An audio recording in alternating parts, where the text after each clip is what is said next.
Hey my lovely friends, welcome back to my channel. I hope guys आप लोग अच्छे हो एंड हेल्दी हो। सो आज फिर से मैं आप लोगों के साथ डिस्कवर द हिडन सीक्रेट के नेक्स्ट पार्ट लेके आई हूँ। तो गाइस अगर आपको मेरी ये वाली स्टोरी पसंद आ रहा है तो प्लीज़ यार इसमें रिस्पॉन्स करना, लाइक करो, कमेंट करो, शेयर करो। एंड अगर कोई फर्स्ट टाइम मेरे चैनल पर विजिट किया है तो प्लीज़ चैनल को सब्सक्राइब कर देना। एंड दूसरी बात गाइस, मेरा गला बहुत ज़्यादा ख़राब है, बहुत ज़्यादा, फिर भी मैं रिकॉर्ड कर रही हूँ। इसका मेन रीज़न यही है क्योंकि मुझे ये स्टोरी ख़त्म करना है। इसी महीने की लास्ट में मेरी फर्स्ट सेमेस्टर की फ़ाइनल एग्ज़ाम है, तो शायद मैं एक लंबा सा ब्रेक लेने वाली हूँ जब तक मेरी एग्ज़ाम रहेगा। तो मैंने सोचा कि उससे पहले मुझे ये वाली स्टोरी किसी भी हालत में ख़त्म करना है, इसीलिए मेरा गला ख़राब होने के बाद भी मैं रिकॉर्ड कर रही हूँ। तो प्लीज़ यार, इतनी मेहनत करके जो है हम लोग रिकॉर्ड करके फिर आपसे शेयर करते हैं, तो उसका थोड़ा सा रिस्पॉन्सिबिलिटी आप भी लो, आप भी लाइक करना, कमेंट करना। ओके चलो अब ज़्यादा बात नहीं करूँगी, वीडियो स्टार्ट करते हैं। एंड दूसरी बात, आज शायद मैं थोड़ा रुक रुक के या फिर थोड़ा सा मतलब धीरे धीरे बात करूँगी, तो प्लीज़ थोड़ा कंप्रोमाइज़ कर लेना। ओके तो चलो वीडियो स्टार्ट करते हैं। पिछले पार्ट पे हमने देखा था कि जो वांग जी है वो वैन के साथ मतलब युद्ध करने जा रहा था। एंड ये युद्ध था जहाज़ों में, हाँ जहाज़ों में युद्ध होने वाला था, एकदम समंदर के बीच में जहाज़ों में युद्ध होगा। तो वांग जी वहाँ पे क्यों पता नहीं विंग को लेके जाना चाहता था। एंड विंग ये सुनने के बाद वो बिल्कुल भी हैप्पी नहीं था। उसके पास एक अच्छा खासा मौका था महल में उसकी वो चीज़, वो लाइब्रेरी उसे ढूंढना था, उसे सारी हकीकत के बारे में जानना था, सब कुछ। बट नहीं, वांग जी यहाँ पे भी उसके पीछे लग गया। हाँ उनको बहुत गुस्सा आ रहा था, उसे नहीं जाना, उसे यहाँ पे ही रहना था। तो उसने सोचा कि नहीं, वो ऐसे नहीं कर सकता, वो नहीं जा सकता, उसे वांग जी से बात करना होगा। हाँ बात करना होगा, वो अब वांग जी से बात करेगा कि वो नहीं जा सकता, तब शायद वांग जी मान जाए। यही सोच के विंग ने जो है ना वो मेंशन की तरफ जाने लगा। एंड जब वो मेंशन में पहुंचा तो मेंशन में सारे लोग जो है ना वो जहाज़ों में युद्ध की जितनी भी सामान है, तलवार है, जितनी सारी चीज़ है ना वो सब कुछ रख रहा था। एंड वो आज का महल बहुत ज़्यादा ही हल्ला हो रहा था महल में, क्योंकि युद्ध से पहले जैसा होता है वैसे ही सब कुछ हो रहा था। एंड विंग जो है ना एक सर्वेंट से पूछा कि हांगुनजुन कहाँ है। तो एक ने बताया कि हांगुनजुन अपने रूम में है। तो विंग ने अपने सर को हिला दिया था। एंड उसके बाद विंग जो है ना वांग जी के दरवाजे के पास सामने चला गया। एंड एक लंबा सा ब्रीथ लिया, बोला विंग तुझे करना ही होगा, तुझे बोलना ही होगा। एंड उसके बाद विंग ने 2 बार दरवाजे को नॉक किया। एंड फिर वो दरवाज़ा खोल के अंदर आ गया। तो वांग जी वहाँ पे कुछ कर रहा था, हाँ अपनी तलवार को एंड अपनी जितनी भी सामान है ना उन सारी चीज़ों को वो देख रहा था। तो तभी जब विंग वहाँ पे आया ना, वांग जी ने देखा। एंड विंग अपनी फेस को अंदर आने से पहले ही जो है ना वो जो कपड़ा पहन के रखता था ना फेस में वो खोल दिया था। तो वांग जी ने देखा एंड बोला तुम यहाँ क्या कर रहे हो, हाँ। एंड विंग जो है ना वो वांग जी को मतलब वो किया, एंड उसके बाद अपने सर को मतलब नीचे कर लिया। उसके बाद वो बोला हांगुनजुन। एंड वांग जी ने बोला बताओ क्या हुआ है, अभी तो खाने की भी टाइम नहीं है तो तुम यहाँ पे। वही ने बोला मुझे पता चला कि आप मुझे युद्ध में लेके जाना चाहते हो, पर मैं नहीं जाना चाहती। एंड वांग जी ये सुनने के बाद जो है ना वो विंग को एकदम घूर के देख रहा था। एंड विंग को भी पता है वांग जी उसे घूर के देख रहा है।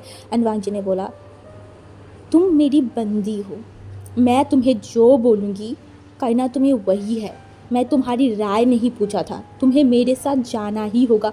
उन्होंने बोला पर हांगुनजुन मुझे डर लगता है, और मैं एक ओमेगा हूँ, मैं कभी कल्टीवेशन भी नहीं किया, तो फिर अगर मैं वहाँ पे गई और कुछ हो गया तो मैं अपने आप को प्रोटेक्ट भी नहीं कर पाऊँगा। वांग जी विंग की तरफ देखा, बोला मैं किस लिए हूँ, हाँ मैं हूँ तुम्हें प्रोटेक्ट करने के लिए, तो तुम डरो मत, जब तक मैं हूँ तब तक तुम प्रोटेक्ट रहोगे मेरे पास। एंड ये सुनने के बाद विंग को पता नहीं क्या हुआ, वो वांग जी के तरफ जो है ना अपनी सर उठा के देखा एकदम वांग जी की आंखों में। एंड वांग जी ने जब देखा कि विंग एकदम उसे आंखों में देख रहा है, वांग जी की बॉडी एकदम शिवर करके उठा था। एंड वो भी विंग को देख रहा था। विंग ने बोला पर वांग जी ने बोला देखो तुम मुझे मेरी खाना सर्व करते हो, ठीक है, तुम्हें मैंने ये ड्यूटी दिया है तो जहाज़ में भी तुम्हें ही मुझे खाना सर्व करना होगा। और रही बात तुम्हारी सेफ्टी की, तो मैं हूँ तुम्हें सेव करने के लिए, ठीक है। एंड अभी मैं और कोई बात नहीं सुनना चाहती, तुम अभी के अभी जाओ अपनी सामान को रेडी करो, हम आज शाम से पहले यहाँ से निकल जाएंगे। ये बोलने के बाद जो है ना वांग जी फिर से अपनी काम करने लगा। एंड विंग बस वहाँ पर खड़ा रह गया। वो तो आया था वांग जी को बताने के लिए कि वो ये सब कुछ नहीं करेगा, बट वांग जी तो उसे ही उसकी राय सुना के यहाँ से भगा दिया। एंड विंग जो है ना जा रहा था, बट एक बार पीछे मुड़ के वांग जी की तरफ देखा। एंड वांग जी जो है ना अपनी तलवार को ही देख रहा था, बट जब विंग उस रूम से बाहर चला गया, वांग जी एक बार पीछे मुड़ के देखा एंड वो मतलब कुछ रिएक्ट नहीं किया। उसके बाद तो विंग सीधा अपनी रूम में चला गया था। हाँ, सीधा अपने रूम में चला गया। एंड वहाँ जाने के बाद विंग बहुत ज़्यादा गुस्से में था, वो दरवाजे को एकदम धड़ाम से बंद किया। एंड ये देखने के बाद लिली जो है ना वो विंग की तरफ देखकर बोला, क्या हुआ आपको, आप तो महल में गए थे ना। विंग ने बोला, हाँ मैं महल में गई थी। तो उसने बोला, पर क्या क्या हुआ, हंगजू ने क्या बोला, क्या आपको जाना होगा, अगर आप जा रहे हो तो मैं भी जा रही हूँ। एंड विंग जो लिली की तरफ घूर के देखन बोला, बिल्कुल भी नहीं, बिल्कुल भी नहीं, मैं जा रही हूँ बट तुम नहीं जाओगे। लिली जो है ना उसके तरफ देखन बोला, पर नहीं, ऐसा नहीं हो सकता, आप मेरी मास्टर हो तो मुझे आपके साथ ही रहना होगा। एंड विंग एकदम घूर के देखन बोला, बिल्कुल भी नहीं लिली, तुम मुझे अपनी मास्टर नहीं मान सकते, तुम्हें पता है ना हम दोनों दोस्त थे। एंड उससे भी बड़ी बात लिली, मुझे कल्टीवेशन आता है, अगर कोई भी प्रॉब्लम हो, कुछ भी हुआ तो मैं अपने आप को प्रोटेक्ट कर सकती हूँ, बट तुम नहीं, तुम एकदम साधारण ओमेगा हो, तो तुम अपने आप को प्रोटेक्ट नहीं कर सकते। एंड वहाँ पे वार चलेगा, अगर कुछ भी ऊंच नीच हो तो मैं अपने आप को प्रोटेक्ट कर सकती हूँ, बट अगर तुम मेरे साथ हुए तब मैं तुम्हें प्रोटेक्ट करूँ या फिर मुझे प्रोटेक्ट करूँ, बताओ। लिली एकदम समझ रहा था उनकी बातों को, फिर भी लिली ने बोला, पर मैं आपके साथ जाना चाहती हूँ। एंड विंग ने देखा बोला, लिली ऐसे बचकानी बात मत करो, मैंने तुम्हें पहले ही समझा दिया है। एंड अभी मुझे जो है अपनी सामानों को जो है ना वो ठीक करना है, मुझे अब आज ही जाना है। तो लिली ने बोला, आज ही जाना है। एंड विंग ने बोला, मुझे बोला, पर अब तो हांगुंजन के पास गए थे। एंड विंग जो लिली की तरफ देखा बोला, वो शैतान एक नंबर की शैतान है, शैतान। मैंने उसे बताया, मैंने कितनी ज़्यादा अच्छे तरीके से उसे बताया था कि मैं एक ओमेगा हूँ, मैं कैसे जा सकता हूँ अगर मुझे कुछ हो गई, बट वो शैतान इंसान डेविल कहीं का, उसने मेरी बातों को सुना नहीं। उसने बोला कि मैं हूँ ना तुम्हें प्रोटेक्ट करने के लिए, अब तुम ही बताओ, पूरे जगह पे जहाँ पे युद्ध होगा वो कहाँ पे किसके साथ फाइट कर रहा होगा, वो कहाँ से मुझे प्रोटेक्ट करेगा, फिर भी मुझे लेके जा रहा है, मतलब एक नंबर की कमीना है। विंग ऐसे ही वांग जी को कोस रहा था। एंड लिली जो है ना हंस रहा था विंग की बातों से, बट विंग ने एट लास्ट उसकी जितनी भी सामान था ना वो सारी सामान को जो है ना वो एकदम पैक कर लिया था। एंड उसके बाद वो लिली की तरफ देखा एंड लिली के जो सर है ना उस पर हाथ रखा एंड बोला, लिली यहाँ पे अच्छे से रहना, ठीक है, एंड तुम ज़्यादातर ग्रैनी वेन के साथ ही रहना, मैं लौट के आऊँगी, मुझे लौट के आना ही होगा यहाँ पे, ठीक है। मैं तुम्हें इसलिए लेके नहीं जा रही हूँ क्योंकि मैं नहीं चाहती मेरी इकलौती फ्रेंड को कोई भी चोट पहुँचे। एंड लिली जब विंग के मुँह से इकलौती फ्रेंड सुना ना, लिली की आंखों में आंसू आ गया था। फर्स्ट टाइम, हाँ फर्स्ट टाइम, लिली जब 5 साल का था ना तब से लिली विंग के साथ है, विंग को सर्व करे जा रहा है। एंड आज फर्स्ट टाइम विंग से लिली अलग है, हाँ अलग है, अलग रहेगा पता नहीं कितनों दिनों के लिए। लिली को बहुत डर लग रहा था, बहुत घबराहट फील हो रहा था, वो विंग को अलग नहीं करना चाहता था, वो विंग के साथ जाना चाहता था, बट लिली कहीं ना कहीं विंग की पॉइंट ऑफ व्यू, विंग की बातों भी जो है ना वो समझ रहा था। उसके बाद जो है ना ऐसे ही जो है वो शाम का वक्त आ गया था, विंग जो कि महल में चला गया था क्योंकि जितनी भी सारी लोगों को जाना था ना वो सब लोग महल में आ गए थे, तो विंग भी आ गया। एंड वांग जी की जो है ना वो सात जहाज वांग जी की जा रहा था। एंड वांग जी सारे सर्वेंट को कौन कौन किस जहाज़ में रहेगा सब कुछ बता रहा था। एकदम आखिर में बस कुछ ही सर्वेंट बचा था, वहाँ पे विंग भी था। हाँ, विंग वांग जी के जहाज़ में रहेगा, वांग जी के जहाज़ में। एंड वांग जी जो है ना वो विंग की तरफ देखन बोला, सब लोग मेरे जहाज़ में चलोगे, यहाँ पे जितने भी लोग हैं। तो सब लोगों ने अपनी सर को हिला दिया था।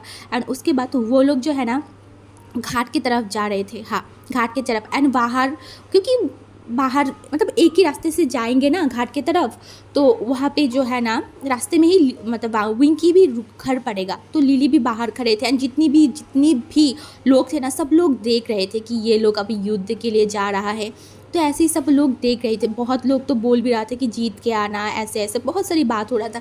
एंड जब विंग जा रहा था ना वो एक बार मुड़ के लिली की तरफ देखा, एंड लिली जो है ना विंग को मतलब बाय कर रहा था, तो विंग जो है ना अपनी सर को हिला दिया था।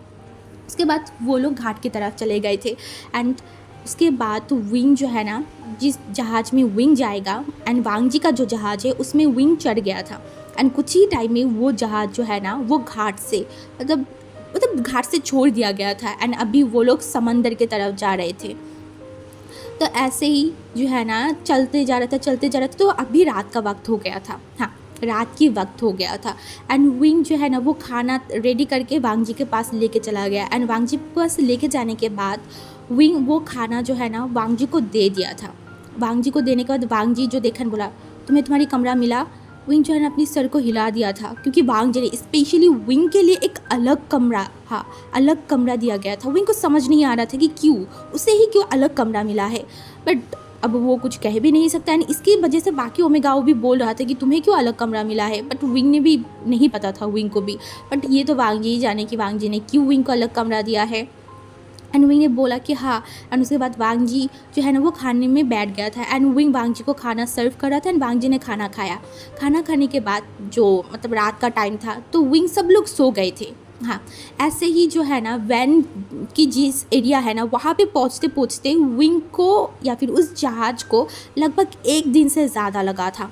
एंड उसके बाद जब वहाँ पे पहुँचे तो देखा कि वैन की बहुत सारी, हाँ वैन की भी जो है ना वो 3 से 4 जहाज़ जो है ना वो वांग जी की उस जहाज़ को जो है ना वो पकड़ के रखा था। हाँ 20 समंदर में जो है ना वो बंदी बना के उस जहाज़ को रख दिया था। एंड वांग जी ये देखने के बाद वांग जी को इतना गुस्सा आ रहा था, इतना ज़्यादा गुस्सा आ रहा था, वांग जी गुस्से में मतलब तिलमिला रहा था।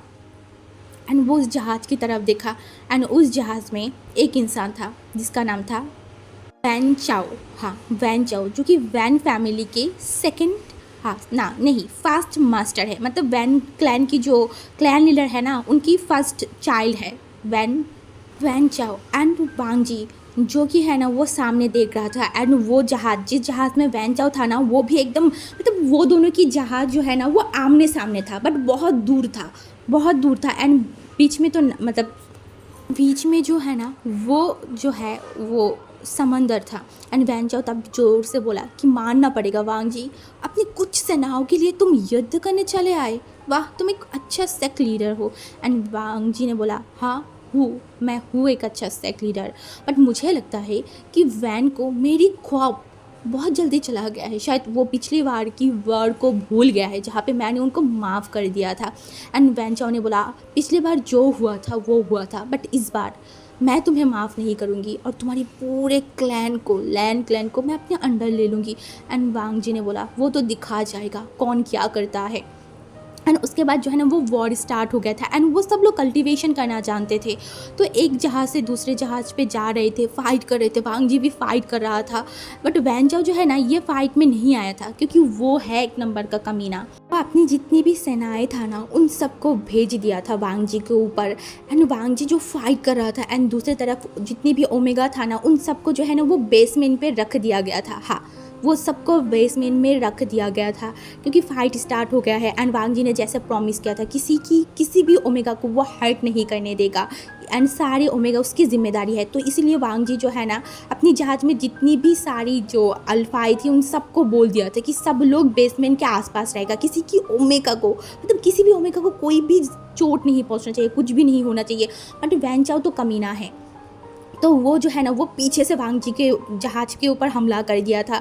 एंड वांग जी के जहाज़ में सबसे ज़्यादा लोग वांग जी के जहाज़ में जा रहे थे, इसीलिए वांग जी जो है ना वो सबको मार तो रहा था बट इतनी सारी लोग हैं तो वांग जी भी मतलब कंट्रोल नहीं कर पा रहा था। एंड तब भी वांग जी जो है ना उसकी दूसरी जहाज़ों की जितनी भी सारे सेनाएँ था ना उनको बुला लिया था उस जहाज़ में।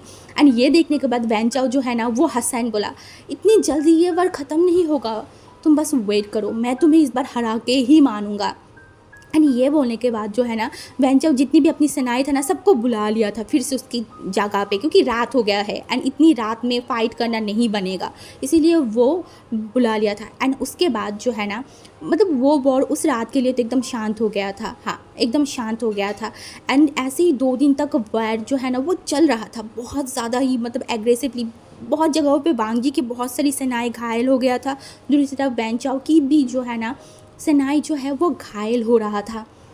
तो वैन चाओ को लगा कि इस तरीके से अगर चलता रहा तो वो जीत नहीं पाएगा, बिल्कुल भी नहीं, इसीलिए वो अपनी घटिया चाल को चलना स्टार्ट किया। वो फिर से जो है ना वो पीछे से हमला करने लगा था। हाँ एंड यहाँ पे जो है ना वैन चाओ को किस तरीके से पता चला था कि वांग जी जो है ना बहुत सारी ओमेगाओं को जो है ना वो बेसमेंट में छुपा के रखा है। एंड वैन चाओ ये सुनने के बाद वैन चाओ को लगा कि अगर वो उस ओमेगा को पकड़ के इस जहाज़ पे ला पाया तो वो सारी ओमेगाओं के साथ अय्याशी कर पाएगा। ये सोचने के बाद वैन चाओ की टारगेट गया वांग जी के जहाज़ के ऊपर एंड वैन चाओ ने बोला तुम लोग सारे बेसमेंट में जाओगे एंड जितनी भी ओमेगा है सारी ओमेगाओं को जो है ना वो उठा के यहाँ पे लाओगे। एंड ये बोलने के बाद ऐसा ही हुआ। वांग जी जब फाइट कर रहा था ना तो वांग जी का नज़र नहीं गया कि कुछ जो सेनाई था ना वो बेसमेंट में चला गया है। हाँ, वैन चाओ को ये चीज़ मतलब वांग जी को पहले समझ नहीं आया, बट वांग जी को जब तक समझ में आता तब तक जो है ना वो बेसमेंट में चला गया था। एंड बेसमेंट में जाने के बाद वो जब दरवाज़ा खुला ना बहुत सारी ओमेगाओं को जो है ना वो लोग मतलब हाथों को पकड़ लिया था एंड बहुत सारी ओमेगाओं को खींच रहा था वो लोग बाहर लाने के लिए। एंड वो आधे से ज़्यादा ओमेगाओं को बाहर खींच लिया था। हाँ, बाहर खींच लिया गया था एंड उन लोगों को लेके वो लोग उड़ के उस जहाज़ में जा पाते उससे पहले ही वांग जी की जितनी सारी सेनाएं था ना वो सामने आ गया था एंड वो सब लोग फाइट कर रहे थे एक दूसरे के साथ एंड विंग को भी मौका मिल गया। हाँ, विंग को भी मौका मिल गया था। विंग इतनी दिनों तक यहाँ पे मतलब अटका रहता था एंड वो बस सोचता रहता कि ऊपर क्या है, वो मतलब साउंड सुन पाता था कि ऊपर फाइट हो रहा है ये सब कुछ। आज यहाँ पे भी ये लोग आ गए थे। हाँ, आ गए थे एंड वो दरवाज़ा खुल गया था तो बहुत सारी ओमेगाई जो है ना वो दौड़ रहा था, भाग रहा था। एकदम मेस क्रिएट हो गया था वांग जी के जहाज़ में एंड वैन चाओ जो हंस रहा था एंड वांग जी बहुत ज़्यादा गुस्से में आ गया था, बहुत ही ज़्यादा। वो सारी जो ओमेगाई है वो वांग जी की जिम्मेदारी है एंड वैन चाओ ने इतनी गंदा चाल खेला है, वैन चाओ ने ये गंदी हरकतें किया, वांग जी को बहुत गुस्सा आ रहा था एंड वांग जी फाइट भी कर रहा था।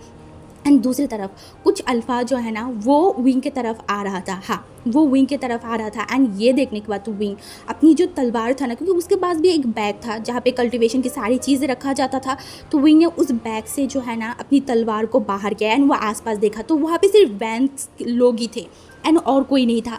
तो विंग जो है ना अपनी तलवार को बाहर किया एंड बाहर करने के बाद वो उनके साथ फाइट करने लगा था। हाँ, एंड वो कुछ ही मिनट पे वहाँ पे जितनी सारी मतलब वैन्स के सेनाएं थे उन सबको मार दिया था। हाँ, एकदम ही मार दिया था। उसके बाद तो विंग जो है ना दौड़ के जा रहा था क्योंकि वो आसपास जितनी भी ओमेगा है ना, क्योंकि वो एक ओमेगा है तो वो नहीं चाहता बाकी ओमेगाओं के साथ कुछ भी गलत हो एंड अब तक उसे इस सारी ओमेगाओं के साथ दोस्ती हो गया था। तो विंग दौड़ के जा रहा था तब भी वो देखा कि ये और कुछ मतलब अल्फा जो है ना वो 2 ओमेगाओं के पास आ गया था। ये देखने के बाद विंग ने बोला रुक जाओ एंड वो अल्फा देखा बोला ओ और एक ओमेगा मिल गया है एंड ये बोल के वो विंग को पकड़ नहीं आता एंड उससे पहले विंग जो है ना उन सबको पास तलवार को लेके गया एंड वो उनके साथ फाइट करने लगा था एंड बाकी जो ओमेगा था ना वो सब लोग दौड़ के मतलब वहाँ से चला गया था एंड जब विंग उन सबको मार दिया ना वहाँ पे, हाँ एकदम जब वो तीनों अल्फाओं को जब मार दिया ना तब भी वहाँ पे वांग जी आया एंड वांग जी को देख के विंग जो है ना अपनी तलवार को नीचे फेंक दिया था एंड वो एकदम डर के मारे वहाँ पे ऐसे प्रिटेंड कर रहा था कि वो लोग उसे पकड़ने आए थे एंड विंग इस तलवार से उनके ऊपर हमला कर दिया एंड ये देखने के बाद वांग जी जो है ना वो शॉक्ड हो गया था एंड वो जल्दी से विंग के पास एंड विंग के हाथों को पकड़ने बोला तुम ठीक हो ना। एंड वांग जी की तरफ विंग ने देखा एंड अपनी सर को हिला दिया था एंड वांग जी विंग के हाथों को मतलब पकड़ा एंड विंग को लेके जो है ना वो नीचे की तरफ आ रहा था एंड तब भी पीछे जो वैन चाओ था ना वो भी आ गया था एंड वैन चाओ वांग जी को पर हमला करने वाला था एंड तब भी वांग जी जो है ना वो मतलब वैन चाओ की जो तलवार है ना उसे मतलब महसूस कर लिया था तो वो जो है ना वो पीछे मुड़ा एंड अपनी तलवार से वैन चाओ की तलवार को जो है ना वो अटका दिया था एंड वैन चाओ अभी वांग जी के जहाज़ में था एंड वैन चाओ ने जब देखा कि वांग जी इस ओमेगा को प्रोटेक्ट कर रहा है तो वैन चाओ को जो है ना मतलब वो देखा क्यूरियसली एंड देखा कि उस ओमेगा की जो है ना वो मार्क्स ढका हुआ है तो वैन चाओ जो है ना एक तालिस्मान की यूज़ किया। हाँ, एक तालिस्मान को यूज़ किया एंड वो एक ही मिनट पे जो है ना विंग की जो मार्क्स है ना उसे एकदम मतलब खोल दिया था एंड विंग जो है ना एकदम डर गया, मतलब वो ऐसे प्रिटेंड किया कि वो बहुत ज़्यादा ही डर गया है एंड वांग जी ये देखने के बाद वांग जी जो है बहुत ज़्यादा गुस्से में आ गया था एंड बोला वैन चाओ, बट वैन चाओ जो बस विंग को देखे जा रहा था एंड बोला था वो इतनी खूबसूरत ओमेगा तुम्हारे पास क्या कर रहा है, इस ओमेगा तो मेरे पास होना चाहिए था मेरे बेड में। अगर ये मेरे बेड में होता मेरे पास तो मैं इसे कितना ज़्यादा प्लेजर करती। वांग जी तुम बस इसे मुझे दे दो, आई प्रॉमिस मैं तुम्हें छोड़ दूंगी, बस एक रात के लिए तुम मुझे इस ओमेगा को दे दो। एंड ये सुनने का बाद वांग जी को इतना गुस्सा आया एंड वांग जी को जितना गुस्सा आ रहा था विंग को तो उससे भी ज़्यादा एक गुस्सा आ रहा था। बस विंग ब्रेक मतलब मन में बोल रहा था बस वांग जी उसे एक बार छोड़ दे, विंग खुद अपने हाथों से इस गंदे अल्फा की गर्दन काट देगा। वो यही सोच रहा था एंड तभी वांग जी इतना ज़्यादा गुस्से में आ गया था क्यों पता नहीं, बट वांग जी को ये चीज़ बिल्कुल भी बर्दाश्त नहीं हुआ जो चीज़ वैन चाओ ने अभी विंग के बारे में बताया था। एंड वैन चाओ ये बोलने के बाद वो हंस रहा था एंड वैन चाओ जिस नज़र से विंग को देख रहा था ना वांग जी का खून एकदम खौल के उठा था एंड वांग जी गुस्से में देखा बोला कभी भी नहीं, कभी भी नहीं। एंड वो एक बार विंग की तरफ देखा। तो गाइस अभी ये वाली पार्ट हम यहाँ पे ही ख़त्म करते हैं। मुझे पता है आज की पार्ट थोड़ा सा शॉर्ट था, बट मेरे गले में दर्द हो रहा है, इसीलिए मैं अभी यहाँ पे स्टॉप करती हूँ। एंड कल देखेंगे कि आगे क्या होता है। Okay guys, bye.